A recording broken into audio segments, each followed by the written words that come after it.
ശബരിമലയിൽ മണ്ഡലകാല തീർത്ഥാടനം ആരംഭിച്ചിട്ട് രണ്ടാഴ്ച പിന്നിടുമ്പോൾ ഭക്തജന തിരക്ക് ഏറിയിട്ടും സുഗമമായ ദർശനം ഉറപ്പാക്കാൻ കഴിഞ്ഞതായി Devaswom board president advocate PS Prashanth. 10 ലക്ഷത്തിലധികം ഭക്തരാണ് ഇതുവരെ ദർശനം നടത്തിയത്. ആദ്യത്തെ 12 ദിവസങ്ങളിൽ 63 കോടിയിലധികം രൂപ ലഭിച്ചതായും ദേവസ്വം ബോർഡ് പ്രസിഡന്റ് പറഞ്ഞു. മണ്ഡലകാലം ആരംഭിച്ച് 14 ദിവസം പിന്നിടുമ്പോൾ കഴിഞ്ഞ വർഷത്തെ അപേക്ഷിച്ച് ഭക്തജന തിരക്ക് വർദ്ധിച്ചിട്ടും സുഗമമായ ദർശനം ഉറപ്പാക്കാൻ കഴിഞ്ഞത് നേട്ടമാണെന്ന് Devaswom board president advocate PS Prasanth വാർത്താ സമ്മേളനത്തിൽ പറഞ്ഞു. സന്നിധാനം കോൺഫറൻസ് ഹാളിൽ നടത്തിയ വാർത്താ സമ്മേളനത്തിൽ ദേവസ്വം ബോർഡ് അംഗങ്ങളായ advocate A Ajikumar, G Sundaresan എന്നിവരും പങ്കെടുത്തു. 10 ലക്ഷത്തിലധികം ഭക്തരാണ് സീസൺ ആരംഭിച്ചതിന് ശേഷം ശബരിമലയിലെത്തിയത്. ഏറ്റവും കൂടുതൽ തിരക്ക് അനുഭവപ്പെട്ടത് വ്യാഴാഴ്ചയായിരുന്നു. 87,999 പേരാണ് ഈ ദിവസം ദർശനത്തിനെത്തിയത്. ഇന്ന് ശബരിമല മണ്ഡല മകരവിളക്ക് മഹോത്സവത്തിന്റെ 14ാം ദിവസം പൂർത്തിയാവുകയാണ്. അതിൽ ഇന്നലെയായിരുന്നു ഏറ്റവും കൂടുതൽ ആളുകൾ വന്ന ദിവസം. 87,991 പേരാണ് ഇന്നലെ വന്നത്. ഇന്നത്തെ സ്പോട്ട് ബുക്കിംഗ് 15,514 ഇന്നലത്തെ സ്പോട്ട് ബുക്കിംഗ്. അത് പമ്പയിലെ മാത്രം വെരിഫിക്കേഷൻ. പുല്ലുമേടിന് 768. അപ്പൊ ഏതാണ്ട് 16,000 സംതിങ് സ്പോട്ട് ബുക്കിംഗ് ഇന്നലെ വന്നു. ഇന്നലെയായിരുന്നു ഏറ്റവും വലിയ ബുക്കിംഗ്. പക്ഷെ എന്നിട്ടും നമുക്ക് പ്രശ്നങ്ങളില്ലാതെ വളരെ ശാന്തസുന്ദരമായി സംതൃപ്തിയോടുകൂടി ഭക്തർ മലയിറങ്ങി പോകുന്ന ഒരു കാഴ്ചയാണ് നമ്മൾ ഇന്നലെ കണ്ടത്.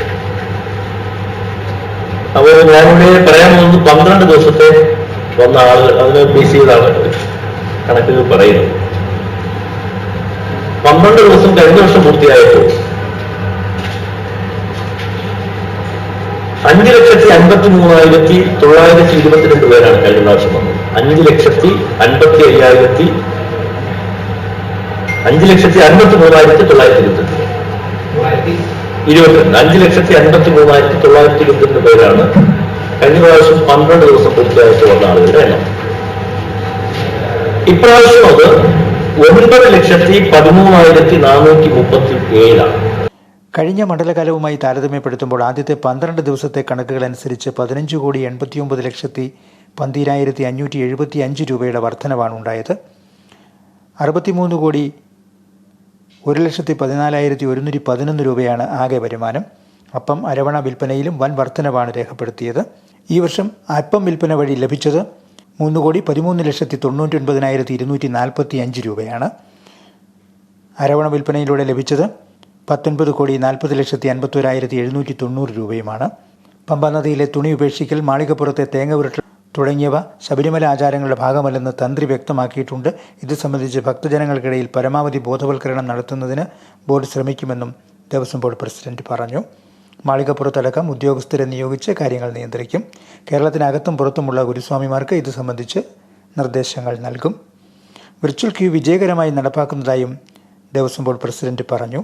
സ്പോട്ട് ബുക്കിംഗിൽ പരമാവധി ഭക്തരെ കടത്തിവിടുന്നതിനായി പമ്പയിൽ 8 കൗണ്ടറുകൾ ആരംഭിച്ചിട്ടുണ്ട്. ഭക്തർ തങ്ങളുടെ ആധാർ കാർഡ് മാത്രം കയ്യിൽ കരുതിയാൽ മതിയാകുമെന്നും പ്രസിഡന്റ് പറഞ്ഞു. 18ാം പടിയിൽ പോലീസിന്റെ ഡ്യൂട്ടി സമയം കുറച്ചതും സന്നിധാനത്തെ ക്രമീകരണങ്ങളും ഭക്തർക്ക് സുഗമമായ ദർശനം ഉറപ്പാക്കാൻ സൗകര്യപ്രദമായിട്ടുണ്ട്. പോലീസിന്റെ ഭാഗത്തു നിന്നുള്ള സഹായം വിലപ്പെട്ടതാണെന്നും പ്രസിഡന്റ് പറഞ്ഞു. ആഗോള അയ്യപ്പ സംഗമം ഡിസംബർ അവസാന വാരം നടത്താൻ ബോർഡ് ആലോചിക്കുന്നുണ്ടെന്നും ആചാരങ്ങൾ സംബന്ധിച്ച് പ്രചരണം സംഗമത്തിന്റെ പ്രധാന ലക്ഷ്യങ്ങളിലൊന്നാണെന്നും പ്രസിഡന്റ് പറഞ്ഞു. മുഖ്യമന്ത്രിയും മന്ത്രിമാരും വലിയ പിന്തുണയാണ് പ്രവർത്തനങ്ങൾക്ക് നൽകുന്നതെന്നും ദേവസ്വം ബോർഡ് പ്രസിഡന്റ് പറഞ്ഞു. Star vision news, Ettumanoor.